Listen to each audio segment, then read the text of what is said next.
Hello and good morning to everybody. We appreciate you taking the time to be part of our webinar today, a new topic as part of our Elville webinar series. Today we welcome Mr. Carlos Graveran, Executive Director of Frederick Health Hospice, who will help us understand hospice, learn some facts and its many benefits. His presentation is titled, I Did It My Way. My name is Jeff Stauffer, Community Relations Director with Elville and Associates, and I'll be moderating today's presentation. So welcome to those that are new to our educational webinar series and also to those that are frequent attendees. For any general questions that you may have, please note them in the questions panel on your screen, and we will take time throughout the presentation to address them.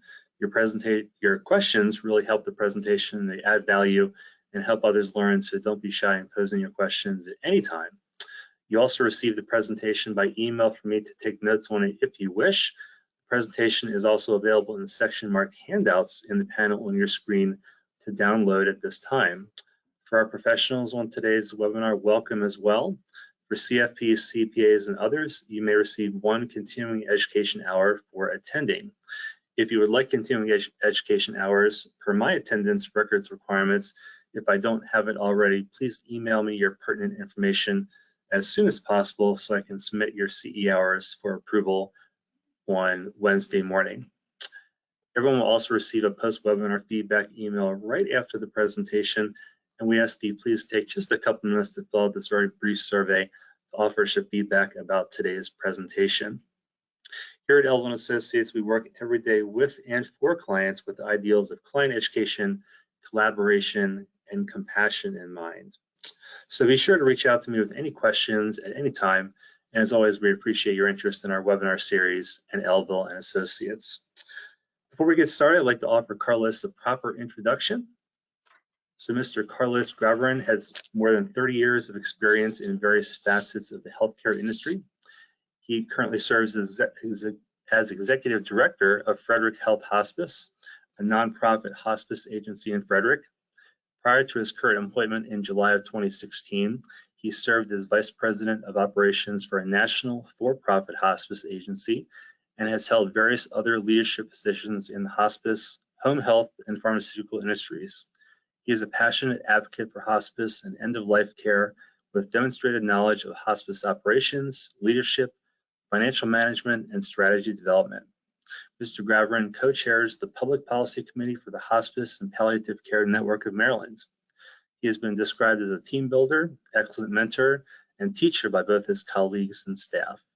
In addition to his in-depth knowledge and passion for hospice, he is also committed to building collaborative relationships and partnerships to better his community. He serves on the board of directors for several charitable organizations and enjoys giving back to the community as a volunteer to children's charities and veterans causes. When not at work, he enjoys spending time with his wife and two children, camping, hiking, hunting, and traveling. A graduate of the University of Maryland, Carlos is also a very proud U.S. Army veteran, paratrooper in the 82nd Airborne Division. So Carlos, welcome and thank you for your service as well, sir. And we appreciate you being here to share that information. I'll turn it over to you. Thank you very much, Jeff. It's an honor to be here with such a distinguished group this morning. I just wanted to give everyone a heads up. Contrary to the title of my presentation, I will not be breaking into a karaoke rendition of Frank Sinatra. So if you were looking forward to that, I hate to disappoint you, but trust me, you don't want to hear it. So with that said, we'll jump right into the presentation. These are the objectives for our conversation this morning. I'd like to go over some of the challenges that are confronting us in terms of our changing demographic, describe some of the experiences that most people have at end of life in our health system, go over some hospice facts and fictions. There are many misconceptions that are out there. I'm sure many of you are aware of most of them. And then let you know a few things about our program in specific. Although Medicare sort of sets some guidelines for hospice services, hospices are very different from one another depending on what additional they do. So I'll go through all those. And if you do have questions, please feel free to put them in the chat box and we'll try to address them as we go. So I'd like to start off with a conversation around the demographic changes. that we're facing as a society. This first graph kind of shows U.S. life expectancy from birth starting all the way in 1900. As you can see that through the very first half or so, right up until about 1945, there's a lot of choppiness to this. I think this is really indicative of the advances in medical science post-World War II.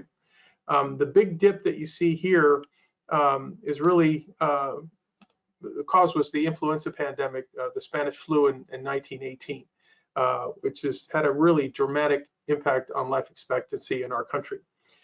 Now, you're probably wondering about the COVID pandemic. This graph did not go there, but I went ahead and added some additional data points. And as you can see, in 2019, the life expectancy in the US was 79 years, just prior to the pandemic. The pandemic impact is seen here. As you can see, in 2020, it dropped to 77 years, and in 2022 to 76 years. That's the most significant drop over a 2-year span since the 1920s. So despite all the advances in science and in medicine, we see that in the end, we all have to die of something, right? And this was a very, very dramatic thing that happened to the entire society, much different than what we normally experience, obviously.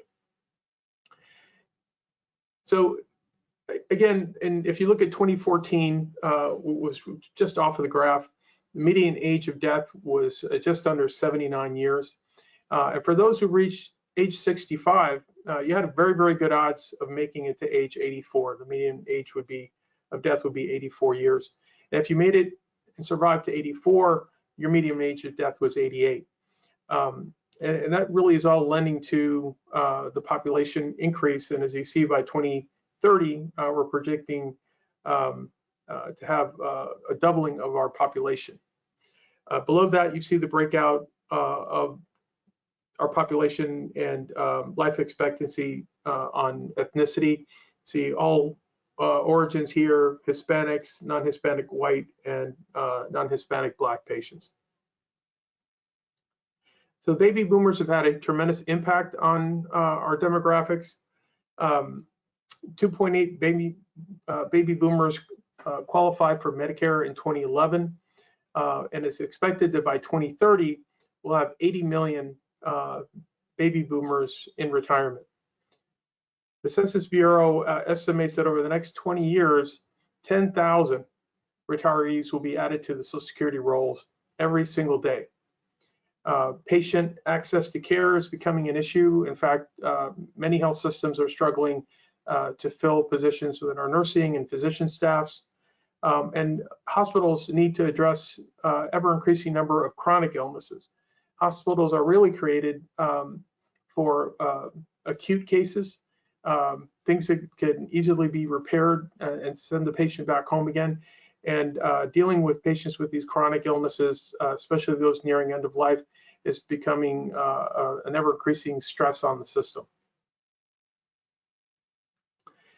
Here you see another illustration of how the demographics have sort of transformed our society over the years. Here you see in 1945, you see a very small number of patients in their 80s and 90s, as opposed to a larger population of children and young adults. But as the years go by, you can see that that really transforms. And the baby boom population going through the system has really changed the complexion of our society. It's quite a remarkable change. And now it's changed from what used to be more of a triangular formation to more of a rectangle, honestly. And it's predicted that that's going to continue well into the future. So next, I'd like to touch on what most people experience in hospitals. And this photograph sort of illustrates what most people end up seeing near the end of life. This is an ICU. You can see the patients in there are pretty much segregated. There's very limited visitation. Patients are hooked up to all sorts of machines and IVs, et cetera. It's difficult for family members to spend any appreciable time with patients in a setting like this.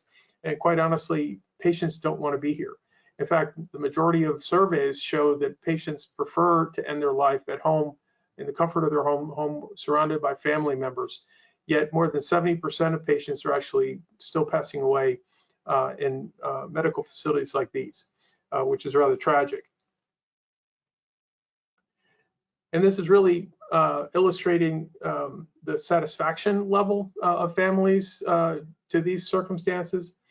You can see that 78% complain that there's not enough contact with the physician. Physicians typically around, once or perhaps twice a day. Everything else is done through nursing staff. There's not enough emotional support. You might get a chaplain to come through once a day if you like to have that. There's not enough information about what to expect in the dying process. No one wants to bring up the subject in the hospital. There's not enough emotional support for the families and not enough help with symptoms. All of these could be potentially positively impacted by incorporating hospice and palliative care for the patients. This is also contributing to a serious burden on families. There are 65 million caregivers delivering care at home to the seriously ill. 40% deliver more than 20 hours a week unpaid. 87% state that they need more help, and a third of them are in poor health themselves. So what we normally see is the sick taking care of the sicker. And stressed caregivers are significantly at higher risk of death and major depression, reduced quality of life, and loss of work as a result. And obviously, there's a huge economic cost to all of this. So why are we doing it this way? What's changed since World War II that's created this problem? Well, first and foremost, medical science has advanced quite a bit. So many of the things that used to kill us in the past are treatable now. Sometimes not curable, but treatable, and doctors are trained to treat. This next slide really shows an excerpt from a book by a physician named Atul Gawande. It's called Being Mortal. I would highly recommend it to anyone who wants to learn more about these end-of-life issues. It's an excellent book. And Dr. Gawande breaks down the communication styles of physicians into these three categories. The first one is doctor knows best. As doctors are very paternalistic, priestly. It's very common, especially with vulnerable populations, the frail, the poor, the elderly, basically people that will do what they're told. This is also sort of generational. I know that my parents, probably your parents, see physicians sort of this way, kind of up on a pedestal, and whatever the doctor says goes. The second is doctor informative, tells you the facts, sort of more of a retail relationship. If you think of a car dealership, he'll go in and tell you the horsepower and all those particulars about the car, but may not help you to pick out which one might be best for you. And lastly is doctor interpretive, helps patients to match their treatment to their goals, provides guidance and a shared decision-making style. The difference between these three is that the first two are very quick. Time is a very valuable commodity in healthcare. And the first physician just tells you what he wants you to do, you do it, and he's on to the next patient. The second, doctor informative, also relays the information to you and leaves the decisions up to you, where the last doctor actually takes significant amount of time to have conversations with you to understand what your likes and dislikes are, what your goals in life might be, and then helps you to come to a conclusion about the next course of therapy that might be most appropriate to meet your health needs based on your desires. That takes a lot of time, honestly, the time that most physicians don't want to dedicate, time that they're not comfortable investing. And quite honestly, end-of-life conversations is not something they teach much about in medical school. So consequently, most of these physicians revert to one of those first two styles, and patients go without getting the proper information and preparation for that stage of life. So with that said, I'd like to share a patient with you. Experience is rather common, and if you see any similarity, this is my father and mother. This is where I get my boyish good looks and hairline. And My dad had this picture taken probably about 2 weeks before he was diagnosed with cholangiocarcinoma. It's a cancer of the bile duct. I went to his appointment with the oncologist. He was recommended to see them at an emergency basis. And the oncologist said, well, if you do nothing, you'll have about 1.5 years, maybe 2 years on the outside, or we can follow this treatment protocol and we could potentially resect that part of your liver, and you might get another 3 to 5 years. So, with those options, he selected to do the more aggressive treatments. So they put in a drain to drain away the bile. He'd become jaundice because the bile was building up inside of his body. So they put in a drain for that, and they stented off the blood supply to the diseased part of the liver so that it would shrink and his healthy side of the liver would grow. And at some point in the future, they would be able to resect that. What they didn't tell him is that that drain would become sort of like a superhighway for bacteria, and he became septic almost like clockwork every 2 to 3 weeks. He was in and out of hospitals for several months, so much so that I lost track of how many hospital stays he had. All the while, I could see him declining. He was a fairly big guy, about 6 foot, 280. When he started this process, and by the end he was 135 pounds, and I was carrying him back and forth to the bathroom at home. I could see that it wasn't going to be possible to do a surgery. No one was going to want to cut into a patient who was so weak. Yet the oncologist kept dangling that carrot of hope out there. So as being someone who works in hospice, I'm trying to convince him and my mother that was the right option. But what do I know? I'm just her baby boy, and the doctor kept giving them hope. So he put things off. He postponed a lot of things that meant a world to him. We were immigrants from Cuba, and he wanted to go home and see his sister, who he hadn't seen in over 50 years. And by the time he learned the truth that this surgery was a bit of a pipe dream from the start, it was too late for him to travel.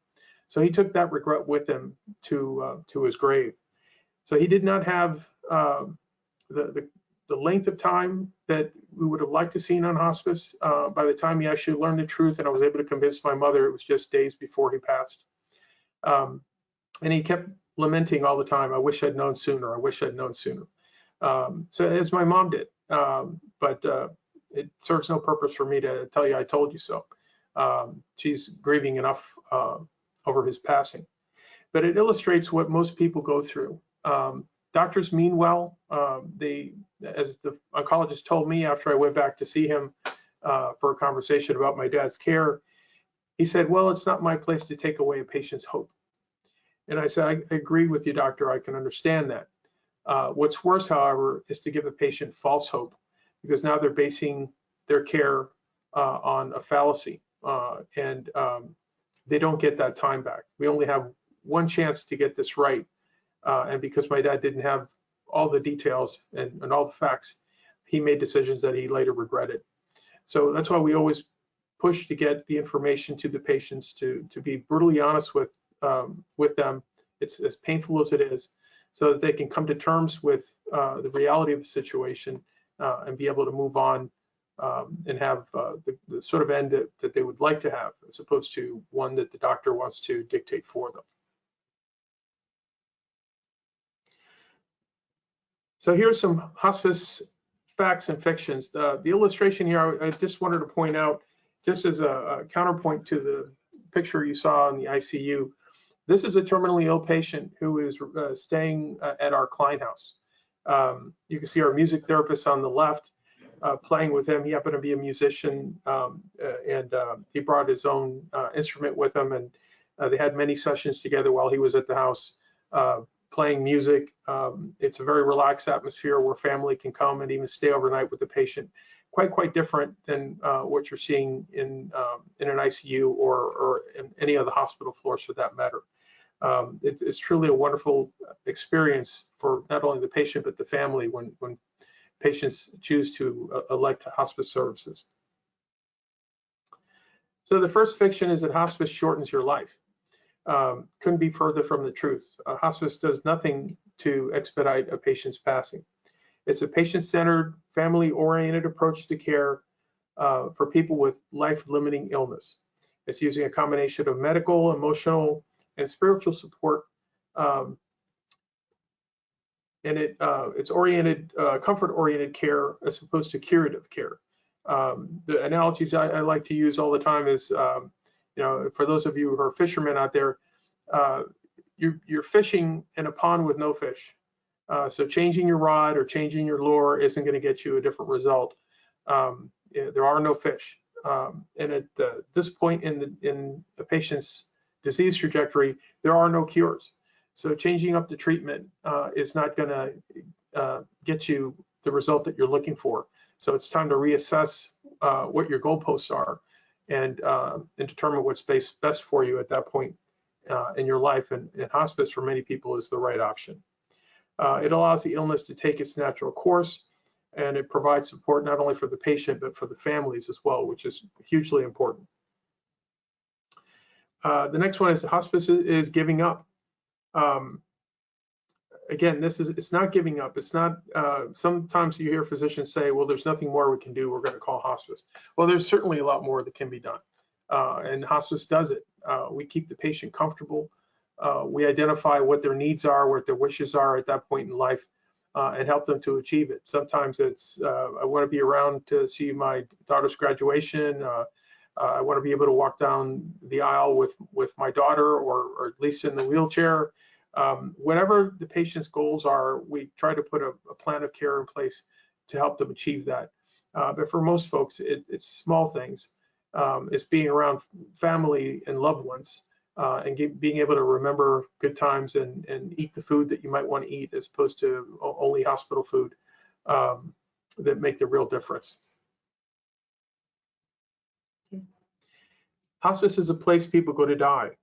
Well, hospice is not exclusively for the last hours of life. In fact, many of you may have heard Jimmy Carter went on to hospice care on February 18th, and he's still on hospice care. So he's a great example. He's done a huge service to the hospice community by electing hospice services so far in advance, so that people can see that it's not for the last few days or hours of life. Most hospice patients are on for short lengths of stay, simply because people come to us too late, but we don't do anything to expedite their passing. So the minimum hospice benefit, based on what the Centers for Medicare and Medicaid have established, is 6 months, a prognosis of 6 months or less. And we have often have patients who stay on for much longer than that. So, so anyone who is experiencing a life-limiting illness, and you have two doctors who can corroborate to that fact, would qualify. Hospice is expensive. Another fallacy. It's actually a benefit that just about everyone has earned through Medicare, and it's also covered by Medicaid, private insurances. And hospices, especially nonprofits like my own, never turn anyone away for inability to pay. So cost should never be a concern for patients. In fact, the vast majority of our patients are retired and receiving Medicare. I think the average age of our patients is 84 years. So cost is really not an issue for them. Hospice is a place. It's actually not. There are hospice facilities, but the vast majority of patients are cared for in their homes. It could be a private residence, it could be a nursing home, an assisted living facility. It doesn't matter. Hospice is a philosophy of care that comes to you, so that your loved one doesn't have to leave your side. They can be in the comfort of their own home, sleeping in their own bed, or one that we provide for them if they choose. We do have a facility that I'll show you a photograph of later. It's called the Klein Hospice House. It's a residential hospice facility. It has 6 beds, and the care is extremely personalized. We have 1 staff member for every 2 patients on most shifts. So it's a very, very high quality level of care. and it feels more like a home than it does any sort of medical facility. Hospice is only for cancer patients. It's another one. It's not just for cancer patients. It could be for any disease process that's life-limiting. It includes Alzheimer's, other forms of dementia, stroke, chronic lung or heart or liver disease, kidney disease. As long as the prognosis is that the disease will progress and you have a life expectancy of about 6 months, you would qualify for hospice services. Another fallacy is that once you elect hospice, you can't stop it. Not true. It's an elective service. So you can elect to be on hospice at any time, and you can decide to revoke hospice services at any time. So if you go on to hospice care and a month later, a new groundbreaking cure comes out for whatever it is that you're suffering from, you can elect to come off of hospice and get the care. It is not a one-way street at all, and it's something that's lost on patients. Most often than not, patients don't come off simply because they've come so late that they're very, very close to the end. But we do often have patients who actually improve so much that we have to discharge them for extended prognosis. Typically, they end up coming back to us after a period of time when they start to decline again. But certainly, it's an option at any time that you can stop hospice services. Yeah. So the image you see before you there is our Klein Hospice House, the outside of it. As I mentioned, it's in Mount Airy, Maryland. It's a beautiful home. We give tours there all the time. In fact, I've got one later this week. If any of you are ever interested in coming out to visit, I'd be happy to provide a tour for you as well. Our mission is to positively impact the well-being of every member of our community affected by serious illness, grief, and loss. Our focus is on doing the best for patients in our community, irrespective of cost. It's one of the luxuries that we have of being a not-for-profit, that we count on a lot of contributions from the community to help some of our programs run. We're driven by what's needed and what is possible, not necessarily by what's convenient or reimbursable. And we leverage our strengths to support the community over and above the patients that we care for in hospice. As I mentioned, the Centers for Medicare and Medicaid are the ones that set the bar for hospices. So in order to be certified, you have to meet certain criteria, and certain services have to be offered. And those include a physician, nurse, home health aide, social worker, chaplain, and volunteers. You don't have to accept all of those components, but at the very least, you do have to accept the nurse visit at a minimum once every 2 weeks. Typically, our nurses are visiting patients 2 or 3 times a week. It also includes all the durable medical equipment, all the drugs that the patient is on. Basically, when a patient comes on to hospice care, hospice becomes responsible for the entire care of the patient that's connected to that diagnosis. So it's a very initial, actually the first of its kind sort of bundled payment model in healthcare. It has been going strong now since the 1970s. So this slide basically illustrates the fact that we go above and beyond the basic level of care that's established by CMS. One of those programs that we offer is our Veterans Program. It was based upon a model that was designed by the Hospice and Palliative Care, or excuse me, National Hospice and Palliative Care Network, called We Honor Veterans. And there are many programs like this across the country.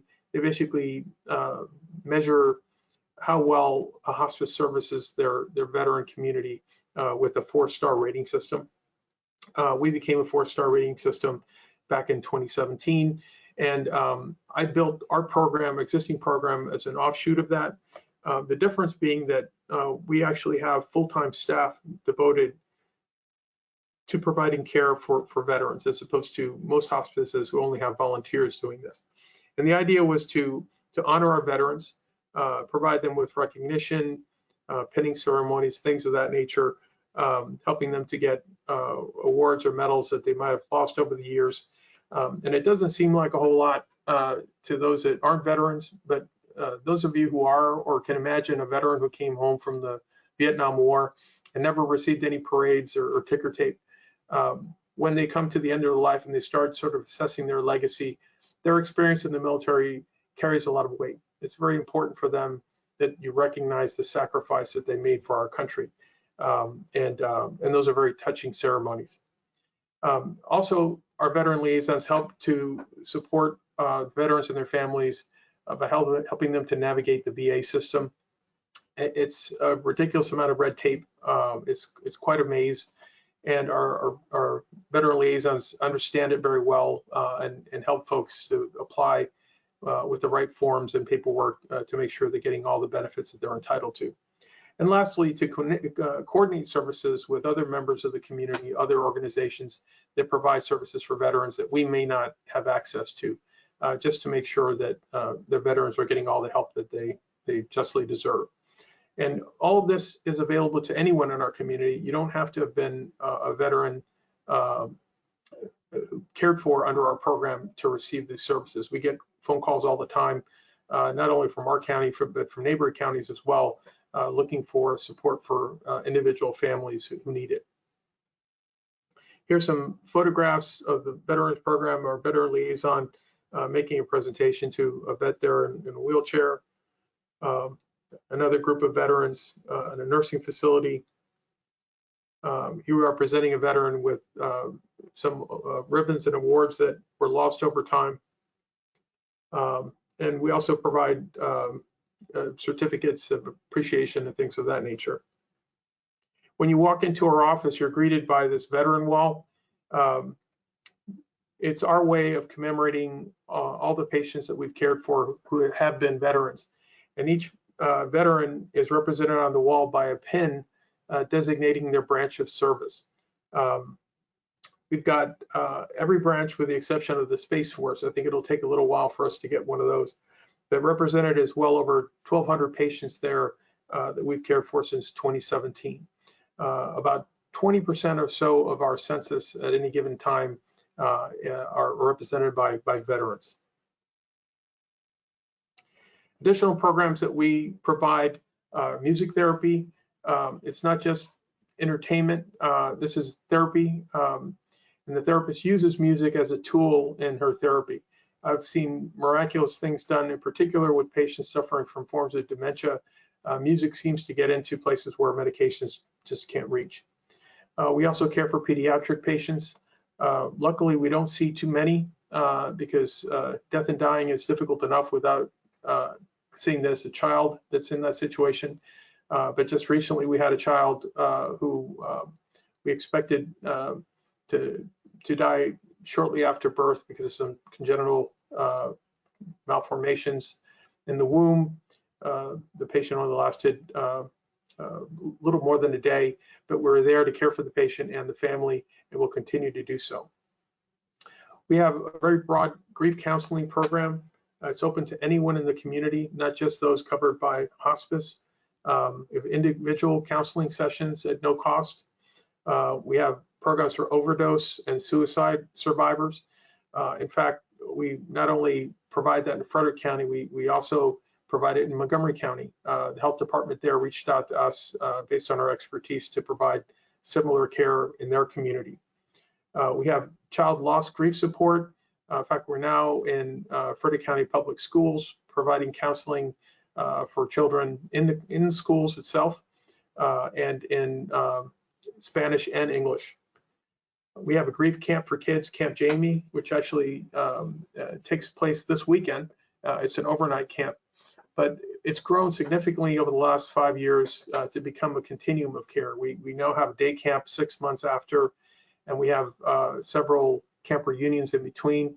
We've also branched off now and have a teen camp, simply because 15, 16-year-olds don't socialize very well with 9 or 10-year-olds.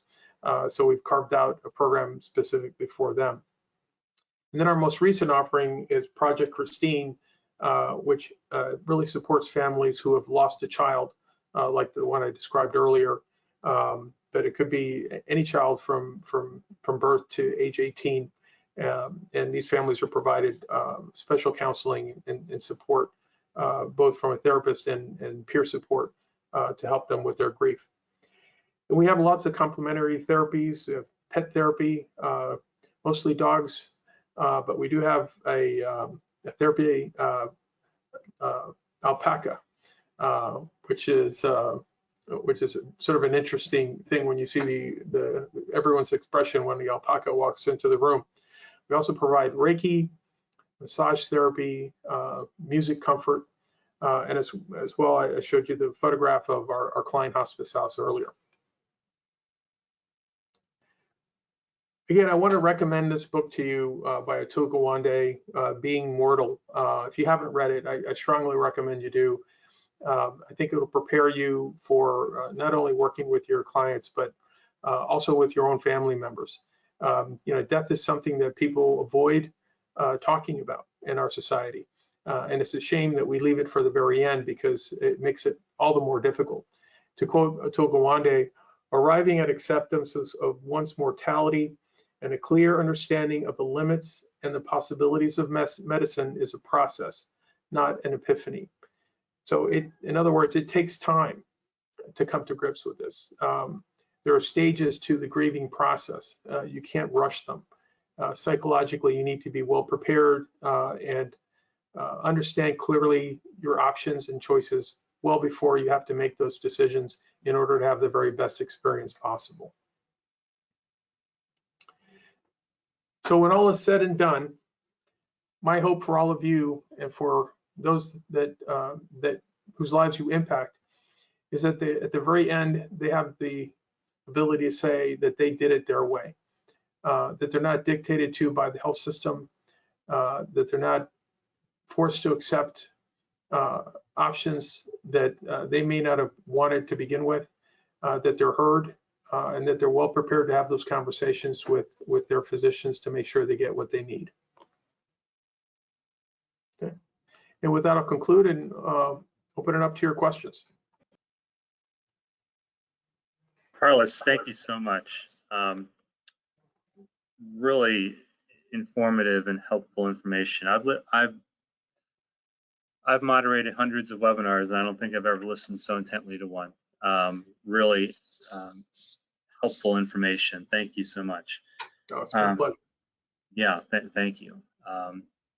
I wish I knew this type of information was out there when my father needed it several years ago. So I think that many people are probably thinking the same thing. So very helpful. So we do have a few questions here, and now everybody would certainly be a great time to get those questions in for Carlos. Obviously a great resource and person to answer those questions for you. And here they come as we speak. So, and here's one from our friend Joe Sperling of Joe Sperling Insurance. Hi, Joe. Can you please explain the difference between hospice and an end-of-life doula? Okay, so end-of-life doulas are relatively new sort of addition to end-of-life care. Doulas are sort of have expertise in end-of-life process. They're there to sort of like coach. It's sort of like the equivalent of a midwife at birth to help the patient and family sort of transition. But they're not necessarily clinical. They don't provide medical support. They're more there to provide just general information about the dying process and some psychological support for the families. You still need the medical component to provide care and keep the patient comfortable at end of life, and that's the function that hospice serves. Okay.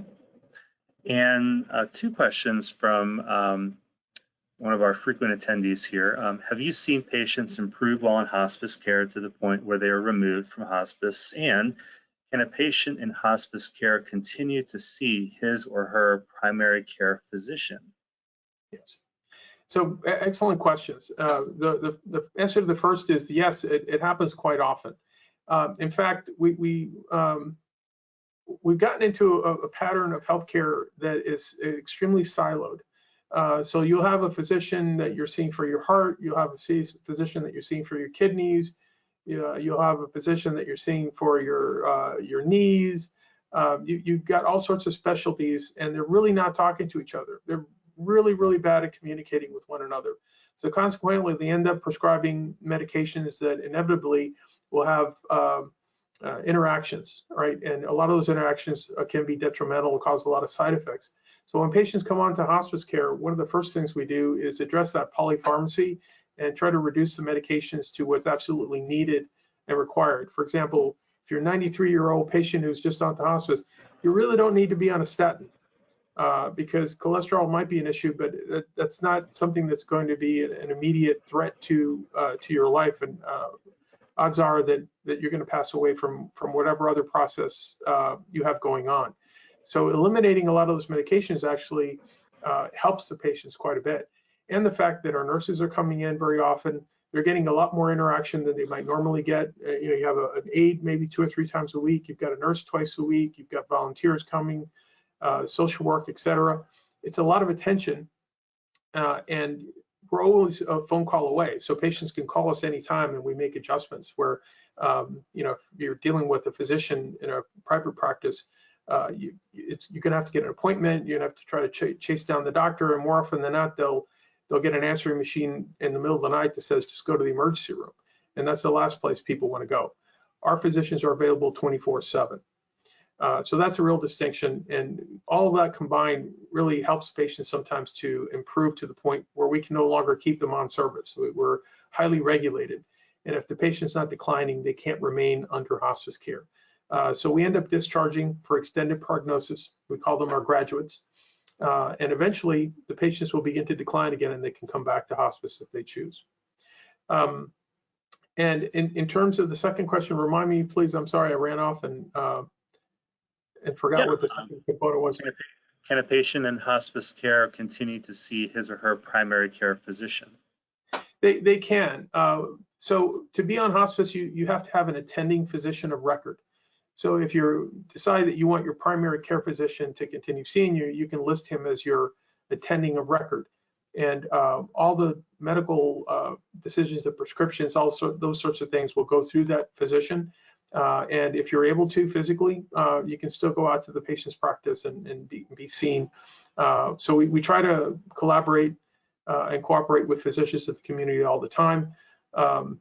But other times patients just don't want to go back to their physician and like to have our medical director provide that care. Okay, thank you. Next question here. What events or conditions typically allow a person with advanced Alzheimer's to enter hospice? So it really has to do with the prognosis, right? How much time the patient has remaining. And with dementia, it's a little bit more difficult to say. So rather than give you a specific clinical sort of trigger, I would suggest that if you even remotely think that the patient might be appropriate, that you seek assistance at that point. All the hospices, including ours, will come out and they'll do an informational visit and an assessment on the patient. And if the patient is appropriate, they'll say yes. If the patient's not appropriate, they'll say no. They'll explain why, so that it sort of takes the burden off of you trying to guess when the right moment is. I would ask you to err on the side of being too early as opposed to too late, because it can be a significant help not only to the patient but to the family members, especially for Alzheimer's patients. It's very difficult to care for them, especially toward the latter stages. Next question, are IV medications only available in facility, or can they be provided in the patient home? In other words, if a patient cannot swallow medication and it is needed for end-of-life comfort, is the only option to be in a facility? No, we provide IV medications in the home on a pretty regular basis. It's whatever the patient needs. There are also other methods to introduce medications. Could be rectally, it could be transdermally.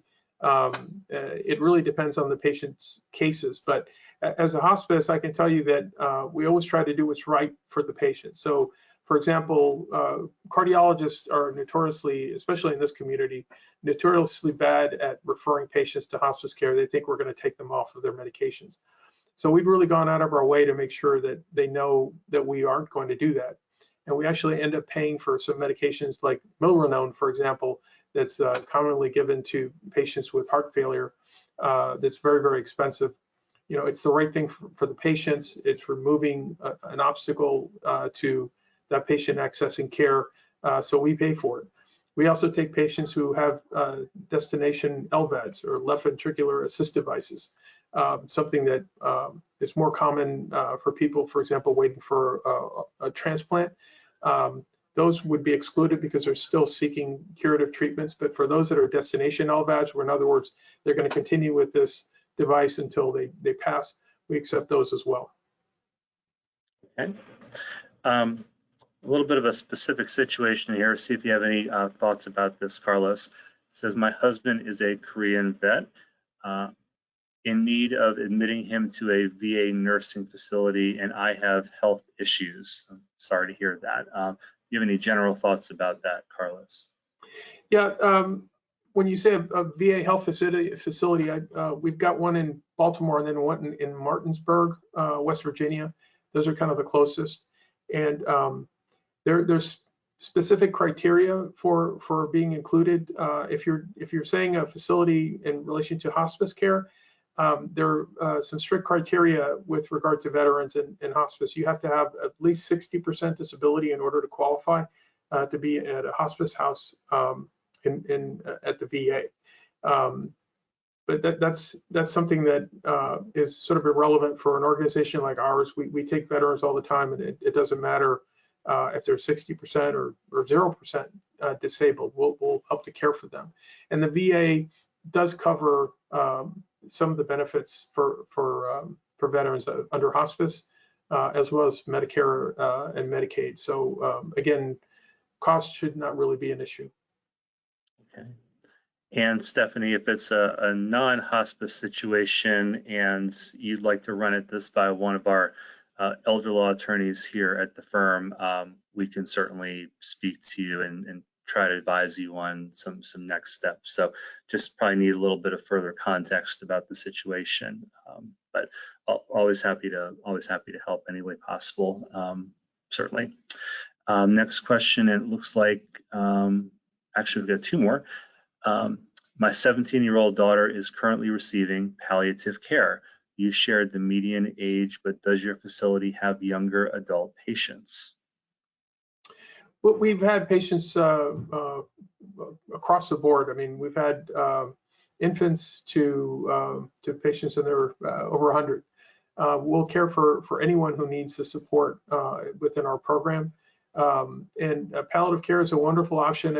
I'm surprised that I haven't gotten the question about the difference between hospice and palliative care, because that one comes off quite often. But I'm glad to see that she is receiving palliative support at this point.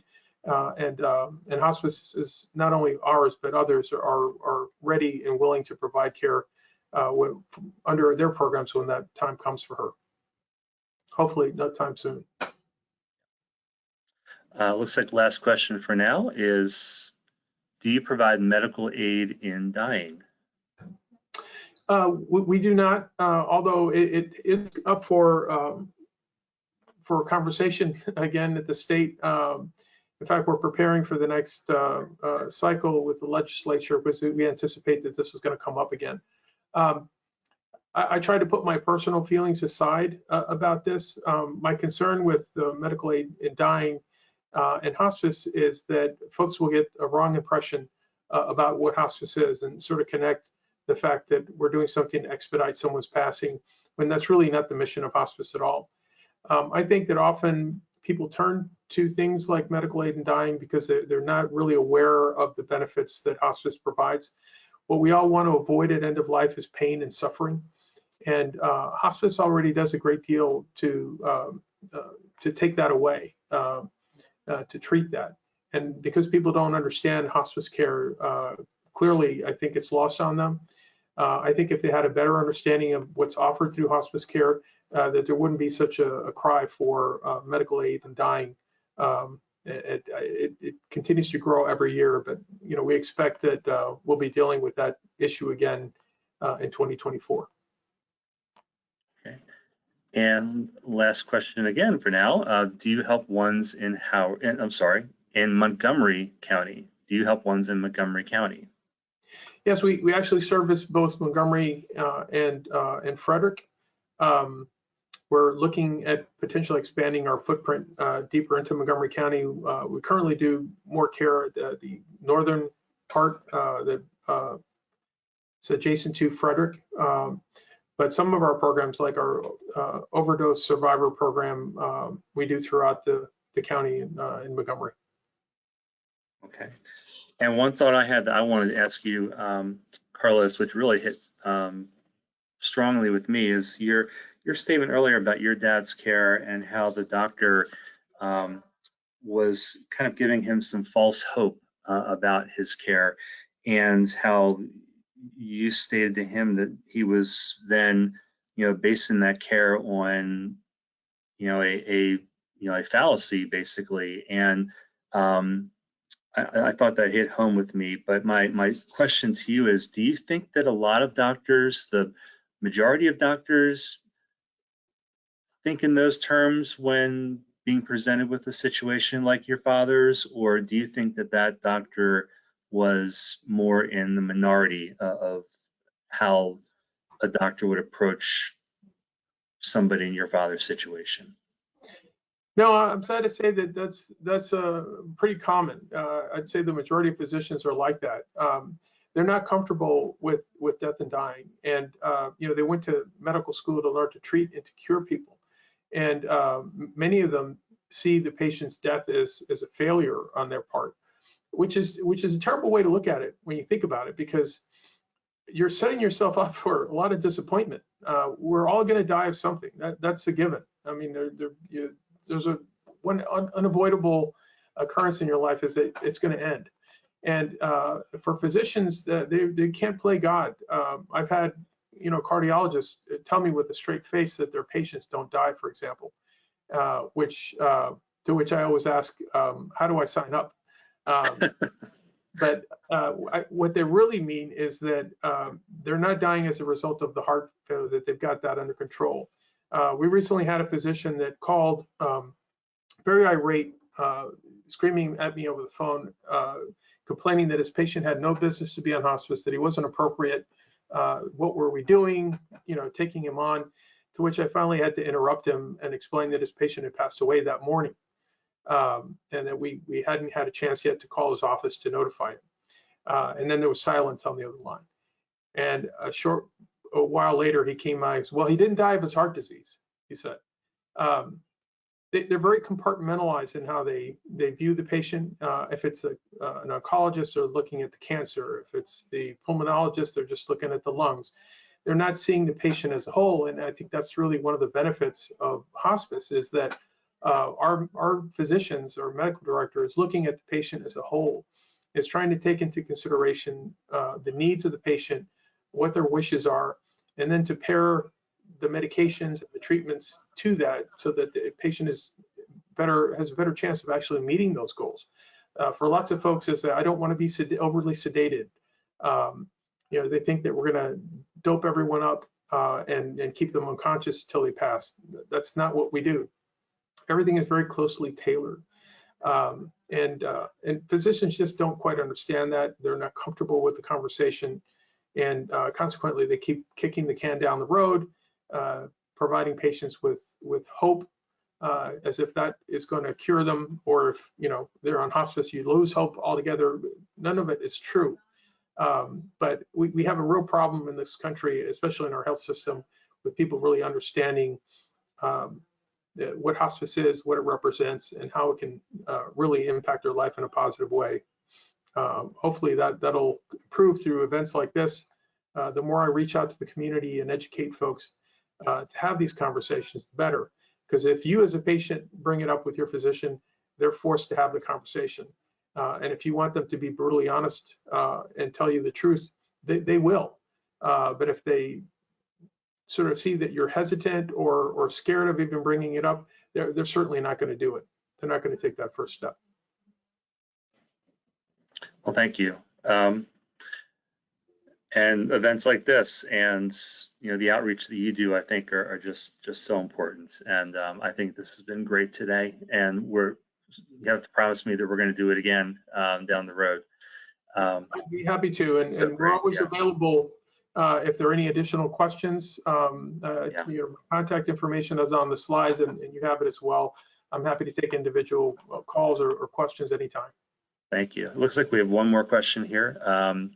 And it says, try to interpret this. It says, how can I get more homemade assistance from, I'm going to say my hospice agency, or maybe it's your hospice agency. I'm not sure. Hope that's interpreted for you. Well, regardless of what hospice you're with, there's a hospice case manager. It's typically a nurse who's responsible for developing a plan of care that's then approved by the medical director. So if there are particular issues or you feel that you're not receiving the appropriate level of care, your first stop would be to have a conversation with a clinical manager, or if not, reaching out directly to the clinical supervisor or medical director and express your concerns. It's a difficult time for people, and we do everything we can. We sort of bend over backwards to make sure that folks are as happy as they can be in a very difficult situation and getting the care they need. Great. Well, again, thank you so much. We'll shift gears a bit and talk about our webinar series as we move forward here, everybody. On May 26th, we're going to talk about trustee selection and how to choose the right one for you with our managing principal, Stephen Elville. On Friday, June 2nd, we'll be talking about what families need to know about planning for a loved one with special needs, also with Steve Elville. And then on June 7th, our yearly visit with Eric Jorgensen of True North Disability Planning, always one of our more popular discussions, putting it all together, a diagnosis to adulthood guide of navigating the disability world. So those are our next three presentations. And Carlos, just want to thank you again. This type of presentation today is why we put this webinar series together, is to bring outstanding people like you together that's are part of great organizations like Frederick Health Hospice to share information with our clients, our advisors, and the communities we serve. So just want to thank you again for a great presentation, and look forward to having you back again and sharing more information about Frederick Health Hospice and helping people understand everything that it does. So thank you. Thank you, Jeff. I appreciate the opportunity. All right, my pleasure. And thank you, everybody, for being part of the Elville webinar series, and we'll see you again soon. Take care. Bye.